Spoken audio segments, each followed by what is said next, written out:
Chapter 26. Val and Salvador and me got along like blueberries in a muffin.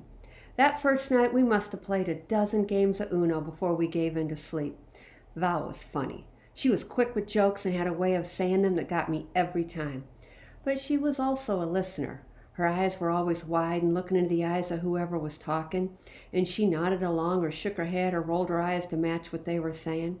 Plus, she called Ivan one of the handsomest cats I've ever seen, so she scored a lot of points with that. She was a good one, that Val. We talked about all sorts of stuff, dreams and hopes and whatnot. Even Salvador felt comfortable sharing stuff around her, which is saying something. I told her everything.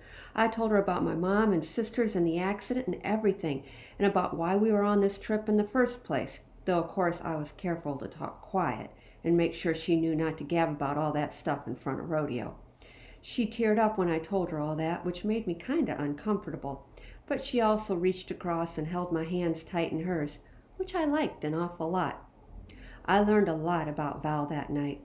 She was a poet and was hoping to someday move to New York City. She thought she wanted to be an actor, but last year had decided she wanted to do something in publishing and work on writing her own books someday. She thought anyone who puts ice cream on apple pie is crazy. Her favorite singer was some lady named Fiona Apple, and if you made her laugh hard enough, she did this snort thing that was hilarious and adorable. I also learned something about Salvador that night. Something surprising, something good. We got to talking, somehow, about regrets. Things we wished had gone different, things we coulda or shoulda done different. It was exactly the kind of topic that was a no-go for Rodeo, so I was into it. Megan is what Val said. She was so cool. I don't mean like the popular cool, I mean the real cool.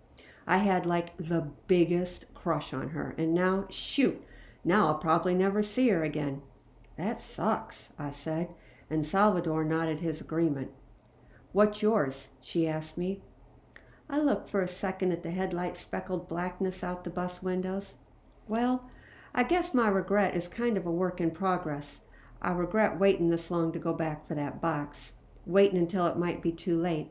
If I make it in time, well, no regrets, I guess. But if I don't, if I lose that box forever, my words choked off. Val and Salvador both had the decency to sit for a beat of silence, giving me a chance to finish. I was finished, though. Some things you just can't quite put into words, and not speaking them is the only and best way to say them. Well, we better make it then, Salvador said. Right? Hells yeah, Val agreed. No regrets, sister. Now, I knew that Val meant that sister part in just a casual sort of way, like how guys call each other bro. I knew that. But still, I wasn't sure at first whether or not I liked her calling me sister. But that was only for about a second, and then just like that, I decided that I did like it. I liked it a heck of a lot. I smiled at them both. Then I tilted my head toward Salvador. How about you? He shook his head. Nah. What do you mean, nah? We both shared. You can't hold out on us, Salvador. Salvador shot me a look, but I was having none of that. Seriously, I said, that ain't fair, and you know it. Give us a regret, man. Okay, he sighed. Here, hold on a sec. Salvador got up and went and rustled through a pile of suitcases and stuff that his aunt had brought on board with her. He found what he was looking for and came back and set it down on the little table that held our Uno cards. My jaw dropped. Is that what I think it is? I asked. Salvador nodded. He unclipped the latches on the hard black case, swung the top open, and pulled out a shiny, deep brown violin. You know how to play that? I said in a whisper. Yeah, he answered, kind of quiet and shy. You any good? He shrugged, but I could read that shrug. That was a definitely a, you're darn right I'm good, but I'm not going to brag about it or anything kind of shrug.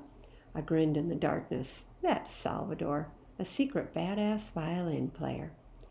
Cool, Val said. So what's the regret? Salvador ran his fingers over the violin string. Not hard enough to make a sound, but gentle enough so you could tell he loved that thing. My mama, she never got to hear me perform. I mean, she's heard me practice and stuff.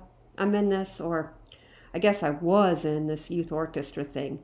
first chair violin, youngest ever, but she always had to work when we had a concert or whatever. We had a big one coming up too. I was like a featured soloist and everything, and man, I got that sucker down. I owned that solo. And she'd already worked out to have the time off. She was going to get to finally see me up there on a stage with the lights on and the audience and everything. But then all this happened and we had to leave, and now he sighed and shook his head. But whatever. It's not like the end of the world or anything. The way Salvador said that, the way his voice sounded all defeated and hopeless, made it sound like it kind of was the end of the world. Crap, I said. Man, that totally sucks. Sucks city, no joke, Val agreed, and she hit him on the shoulder in a friendly sort of way and then leaned back on the couch. So, play us something. Nah, he said softly, putting the violin back into its case. Come on! No, he said, and he said it firm enough that we knew not to push it. I'm not in the mood, it just bums me out, okay? Salvador snapped the latches closed with a loud double click. I'm wiped out, he said. I'm going to hit the sack. Yeah, Val said with a sad kind of sigh. Me too. And that was that. I guess that's how regrets are. They're anchors, not balloons, and we were sunk. I sat there in the swaying bus, looking out at the highway headlights. I watched as Salvador walked up and scooted into the seat next to his mom. I watched how she put her arm around him and leaned to kiss him on his cheek, and then how he leaned his head down to rest it on her shoulder. Her shoulders had sort of been slumped in defeat most of the time since I'd met her.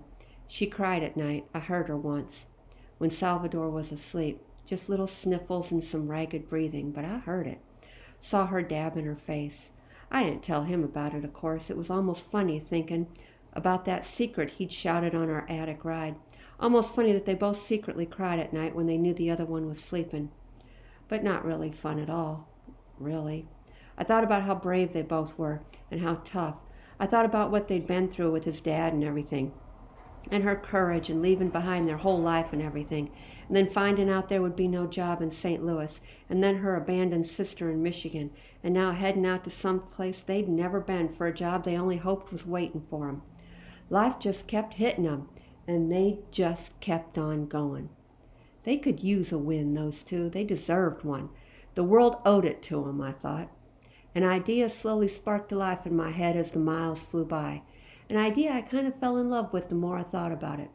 Ivan purred in my lap, looking up into my eyes. I scratched my fingernails down his spine.